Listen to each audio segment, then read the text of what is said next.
Australia সিরিজের ব্যর্থতা কাটিয়ে বিরাট কোহলি যে এইবার চ্যাম্পিয়ন্স ট্রফিতে ব্যাট হাতে যে মোটা দাগে সফল হয়েছেন, এটার জন্য আমি ডেফিনেটলি ক্রেডিট দেবো সঞ্জয় বাঙ্গারকে।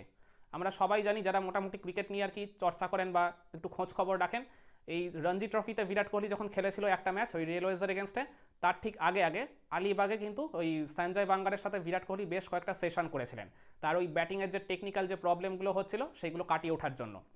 আর আমরা কিন্তু খেয়াল করে দেখলাম এইবারে চ্যাম্পিয়ন্স ট্রফিতে বিরাট কোহলি যে টেকনিক্যাল প্রবলেমটা হচ্ছিল পার্টিকুলারলি ওই বর্ডার গাভাস্কার ট্রফিতে, সেটা তো ডেফিনেটলি তিনি ওভারকাম করেছেনই। আর তার সাথে যে আর কি মেন্টাল যে ইস্যুগুলো ছিল সেগুলো তিনি ওই জায়গায় খুব ভালোভাবে উতরে গেছেন। আর যার কারণে কিন্তু ব্যাট হাতে তিনি এইবারে বেশ মোটা দাগে সফলও হয়েছেন।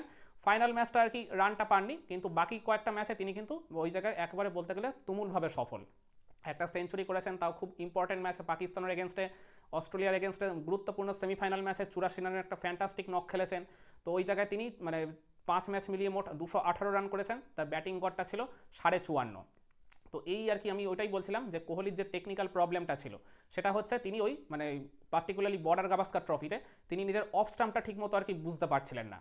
আমরা জানি কোহলি আর কি মানে যখন মানে বোলার আর কি বল আর কি রিলিজ করেন তার ঠিক আগে তিনি একটা ব্যাক অ্যান্ড অ্যাক্রস মুভমেন্ট করেন, বা ক্রিকেটের পরিভাষায় যেটাকে বলা হয় ট্রিগার মুভমেন্ট।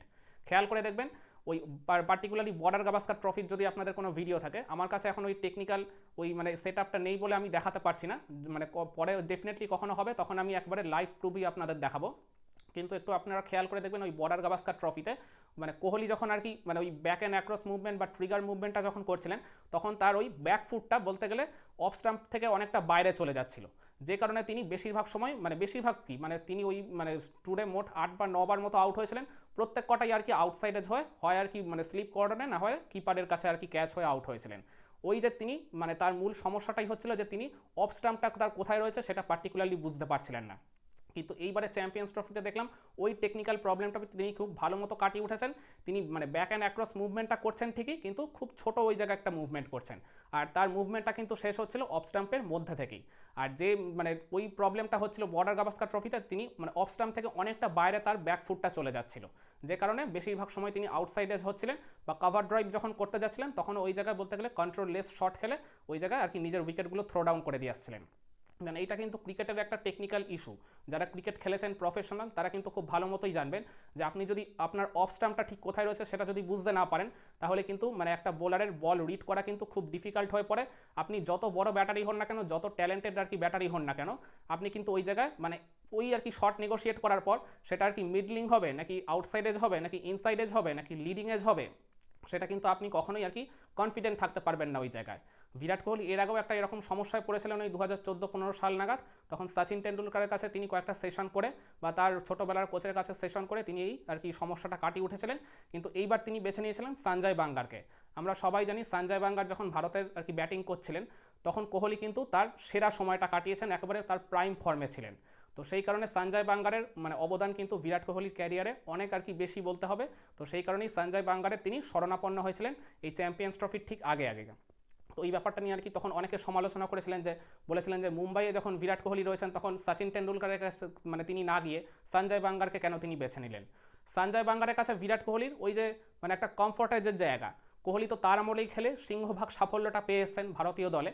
তো সেই কারণেই তিনি ওই সঞ্জয় বাঙ্গারকেই তার আদর্শ বলে মনে করেছেন। সঞ্জয় বাঙ্গারকেই বলতে গেলে হয়তো তার প্রবলেম সলিউশন হিসেবে ওই জায়গায় মনে করেছেন। সেই কারণেই তিনি ছুটে গেছিলেন, আর মানে যার সফল কিন্তু আমরা এইবারে চ্যাম্পিয়ন্স ট্রফিতেই পেলাম। আর এইবার লাস্টে আমি একটা ইন্টারেস্টিং ফ্যাক্ট আপনাদের বলি। ফাইনাল ম্যাচে তিনি তো ওই মাইকেল ব্রেসওয়েলের একটা আউটসাইড দিয়ে অফ স্টাম্প ডেলিভারিতে আউট হয়েছেন। খেয়াল করে দেখবেন একবার ওই ভিডিওটা, কোহলি কিন্তু ওই অফ স্টাম্পের বাইরের বল চেস করতে গিয়ে আউট হয়েছেন। মানে তার ওই জায়গায় ফ্রন্ট ফুটটা চলে গেছিলো কিন্তু অফ স্টাম্পের অনেকটা বাইরে, যদিও তিনি ওটা বটম হ্যান্ড একটা ডমিনেটেড শট খেলতে গেছিলেন, কিন্তু তারপরেও ওই আর কি তার ওই প্রবলেমটার জন্যই কিন্তু আউট হয়েছেন। মানে এটা আর কি দীর্ঘস্থায়ী সমস্যা নয়, তিনি আর কি বেশিরভাগ সময় এখন তার ওই অফ স্টাম্পটা কোথায় সেটা বুঝতে পারছেন, আর তার ওই ট্রিগার মুভমেন্টটা অনেকটা ছোট করে ফেলেছেন। তো ডেফিনেটলি এই ফর্মটা তিনি ধরে রাখবেন আগামী আইপিএলে, সেখানেও আর কি ভালো ফর্মটাই তিনি এই জায়গায় শো করবেন, অনেক ঝুড়ি ঝুড়ি রান করবেন, এটাই আর কি আমাদের প্রত্যাশা। তো সেই কারণেই আমি মনে করি ওই অস্ট্রেলিয়া সিরিজের ব্যর্থতা কাটিয়ে বিরাট কোহলি এবারে চ্যাম্পিয়ন্স ট্রফিতে ব্যাট হাতে যে তুমুলভাবে সফল হয়েছেন, ভারতের মানে এই আর কি শিরোপা জয় অনেক বড় একটা যে রোল তিনি প্লে করতে পেরেছেন, তার জন্য ওই আর কি ভারতের প্রাক্তন ব্যাটিং কোচ সঞ্জয় বাঙ্গারের ডেফিনেটলি একটা ক্রেডিট প্রাপ্য। একমত হবেন আমার সাথে? কমেন্ট করে আপনার মতামতটা জানাতে পারেন।